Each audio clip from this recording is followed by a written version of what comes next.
Hello from Reddit Rainbow.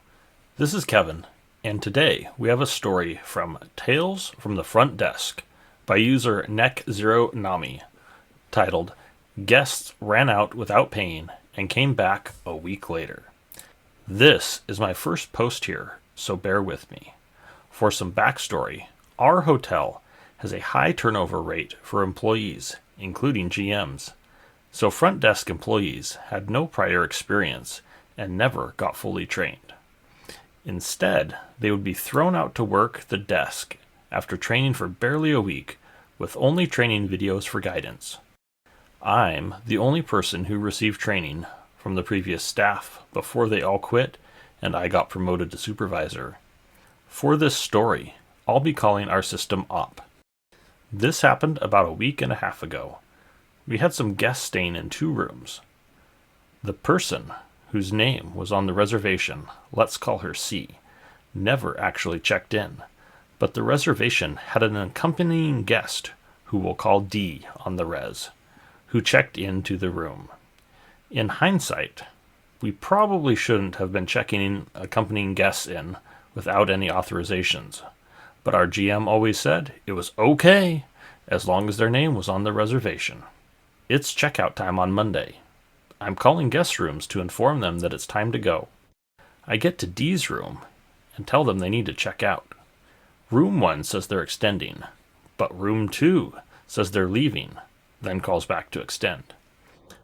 Okay, I authorize room 1 for another night, but room 2's card declines. Shoot. I contact them about this.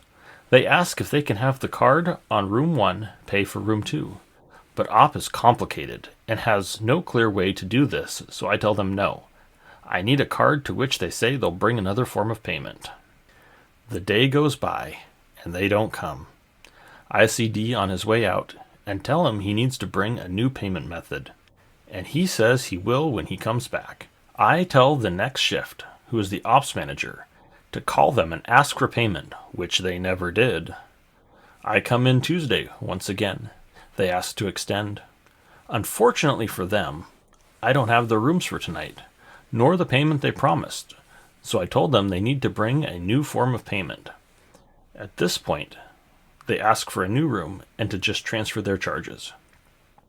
I tell them, in order to do this, I need them to pay what they owe, and they have until 1 p.m. to do so if they are switching rooms. They say, okay. Time passes.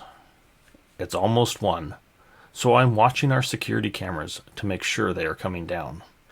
I see D walk in, so I'm under the assumption he's getting his group together to move rooms. I see them leaving the room and receive a spam call. When I look back at the cameras, I don't see them anywhere. Confused, I go back through the camera footage to find out that they went out a side door. To my dismay, I let the managers know what happened. I try calling the original person on the reservation. The number isn't in service. Unfortunately, we didn't put the information of any accompanying guests in our system. Basically, we have nothing to go on other than to make a house account for them. The one thing I did manage to obtain was their license plates from the camera footage, because they happened to drive the wrong way in the parking lot, the way that had the only outdoor camera. Fast forward to this week. I saw D get off the elevator and try to hide his face like I didn't see him a week ago. I check our in-house guest on Op.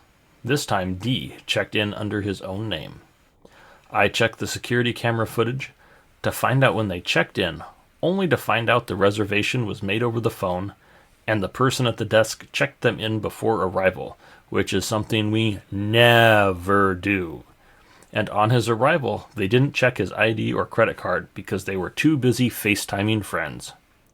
I contact my GM, and we charge the full amount of their stay to cover the costs of D's previous stay, as well as a $500 smoking fee for last week and this week because their rooms reeked of the devil's lettuce. And then we kicked them out. So satisfying.